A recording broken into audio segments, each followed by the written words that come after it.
तकलीफ आना होती है तब व्यक्ति शंकर भगवान की निंदा करना चालू कर देता है, या शिव पुराण की निंदा करना चालू कर देता है, या शंकर के भक्त की निंदा करना चालू कर देता है।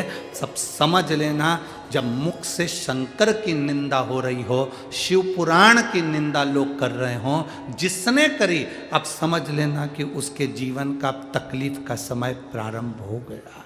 अब उसकी जिंदगी में अब दुख सामने खड़ा है, जीवन में दुख उसके सामने।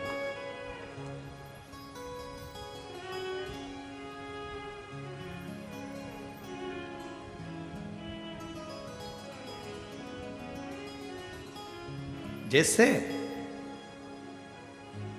ट्रेन का सफर करने वाले को दरवाजे के पास की सीट मिलती है तो सबसे ज़्यादा तकलीफ का सामना करना पड़ता है। जो जाए वो दरवाज़ा खोल के चले जाए, सर सर करके हवा आए। बोलो सही है कि गलत है? जो आए वहीं पर खड़ा हो जाए, धक्के दे। उसी तरह जैसे कि मकान जो बनते हैं, उस मकान में जो कॉर्नर का मकान होता है उसमें भी तकलीफें रहती है। ये नियम,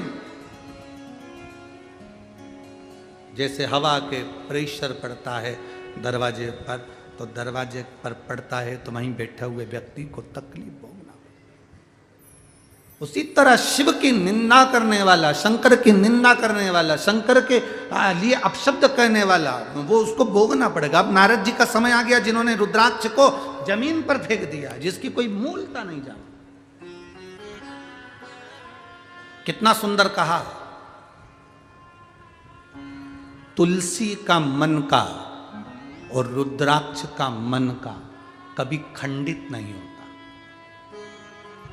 बहुत ध्यान देना, जिस तुलसी के मनके से आप माला जपते हो, रुद्राक्ष के मनके से आप माला जपते हो, उसका मनका भी अगर टूट गया है तो उसको झोली में ही पड़े रहने दो, क्योंकि तुम्हारी माला जपते जपते जपते जपते वो मन का इतना राम में रम गया, इतना हरि विठ्ठल में रम गया, इतना शिव में रम गया कि वो मन का सिद्ध हो गया।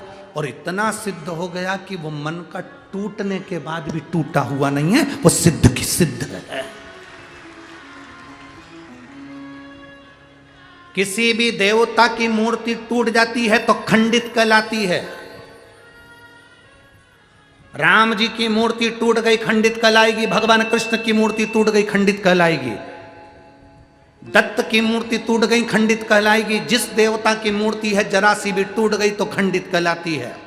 पर केवल एक शंकर जी का शिवलिंग ऐसा होता है जो टूट भी जाता है तो खंडित नहीं कहलाता, अखंड कहलाता है।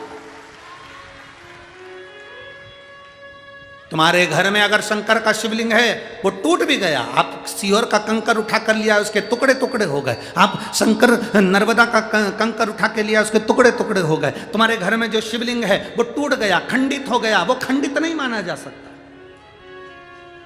उसको खंडित नहीं कर सकते।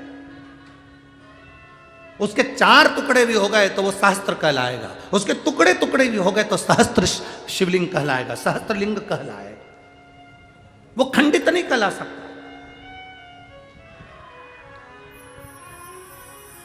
हमसे लोग बात कहते हैं, गुरुजी हमारे गांव में एक बहुत पुराना शिवलिंग है, वो खंडित हो गया, तो वो शिवलिंग का हम क्या करें? हमने कहा फोटो भेजो जरा शिवलिंग का। अब उन्होंने फोटो भेजा शिवलिंग का, और फोटो भेजा तो फोटो आया। फिर हमने आश्रम पर जब फोटो आया कुबेरेश्वर धाम पर, तो ऑफिस के उस व्हाट्सएप पर हमने देखा, चेक करा, तो हमने कहा शिवलिंग कभी खंडित नहीं होता। शंकर के शिवलिंग के अगर बारीक बारीक टुकड़े टुकड़े भी हो जाए, कण कण भी अलग हो जाए, तो भी वो शिवलिंग ही कहलाता।